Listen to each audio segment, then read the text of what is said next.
అరకు వెళ్తుంటే నా దగ్గర దారిలో కొంతమంది బిందెలు ఆపేశారు. కొంత పెద్ద మహిళలు, గిరిజన మహిళలు ఆపేస్తే వాళ్ళు వచ్చారు. బాబు నువ్వు ఆగన్నారు. ఏమ్మా ఇక్కడ ఆపారంటే ఏం లేదు, నేను నువ్వు ఒకసారి మా బాధలు చూస్తావని అంటే సరే నన్ను లోపల తీసుకెళ్లారు. 7 కిలోమీటర్ల లోపల తీసుకెళ్లారు. ఆవిడ ఒకటే మాట ఉంది, మీ అమ్మ చిన్నప్పుడు నీళ్లు పట్టుకునేది నువ్వు చెప్పా కదా ఇది ఇంటర్వ్యూలో, మా బాధలు అర్థం చేసుకుంటా నేను లోపల తీసుకెళ్తున్నావు రాయ నాతో పాటు రా అని. పాపం 70 ఏళ్ళు ఆవిడ. నేనే జారిపోతా ఉంటే బిందులు పట్టుకుని అంతమంది నడుస్తూ ఉంటే అడుగుతా ఉన్నా, ఏమ్మా మీరు పడిపోరా అంటే ఆమె నవ్వుతా, ఎందుకు పడవయ్యా మళ్ళీ లేచి మళ్ళీ మా వేరే బతుకులు ఏమున్నాయి ఇవే కదా. అందరు చెప్తారు నాకు తెలుసు నువ్వు వస్తావని. మా పిల్లలు ఏమంటారు, నీ పెద్ద కొడుకు పవన్ కళ్యాణ్ వస్తున్నాడు, వాడు చెప్పుకునే సమస్యలు జరుగుతాను. నేను మనస్ఫూర్తిగా నేను మీకు అండగా ఉంటాను, మనస్ఫూర్తిగా.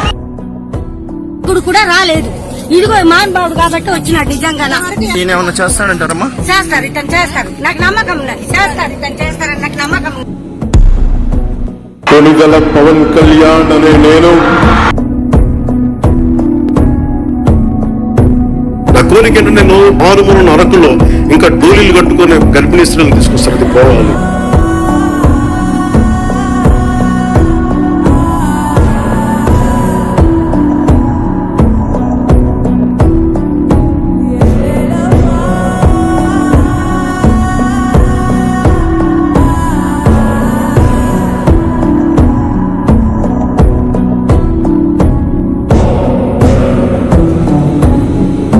గిరిజన ప్రాంతాల్లో డోలీ మోతలు లేకుండా రహదారులు ఉండాలన్నదే ప్రభుత్వ లక్ష్యమని ఉప ముఖ్యమంత్రి పవన్ కళ్యాణ్ అన్నారు. పీఎం జన్మన్ పథకంతో పాటు ఉపాధి హామీ, ఉప ప్రణాళిక నిధులు కలిపి 1005 కోట్లతో గిరిజన ప్రాంతాల్లో రహదారుల నిర్మాణం చేపట్టినట్లు అధికారులు వివరించారు. అదేవిధంగా ఈ రోజు చూస్తా ఉన్నారు, గత 2 సంవత్సరాల్లో అంటే దశాబ్దాలుగా కొండల్లో అదేవిధంగా అడవుల్లో అభివృద్ధికి దూరంగా ఉన్నటువంటి గిరిజన ప్రాంతాల్లో కూడా రోడ్లు పడతా ఉన్నాయంటే ఈ రోజు పవన్ కళ్యాణ్ గారు సమర్థవంతంగా ఆ ప్రోగ్రామ్ ని ఉపయోగించుకోబట్టి మాత్రమే ఇవన్నీ జరిగినాయి.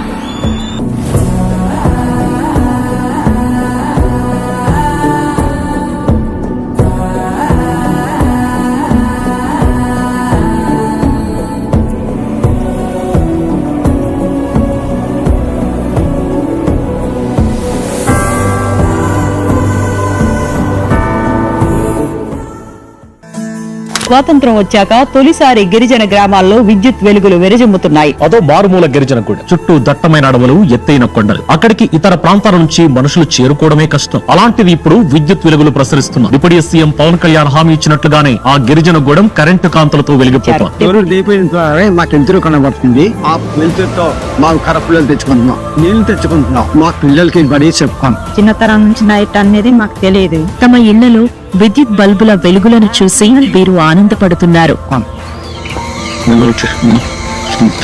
కరెంట్ వస్తే మాకు ఎంతో సంతోషంగా ఉంది.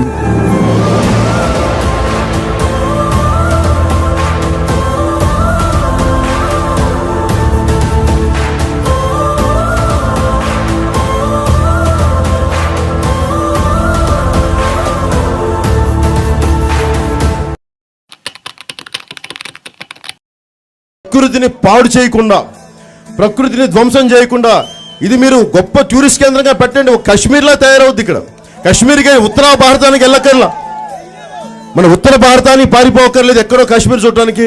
మన కాశ్మీర్ ఉంది, మనకి పండ్ల తోటలను పెట్టండి. మన గిరిజనుల్ని అంటే గిరిజనులు ఎంతసేపు వెట్టి చాకరీ చేసేవాళ్ళేనా గిరిజనులు?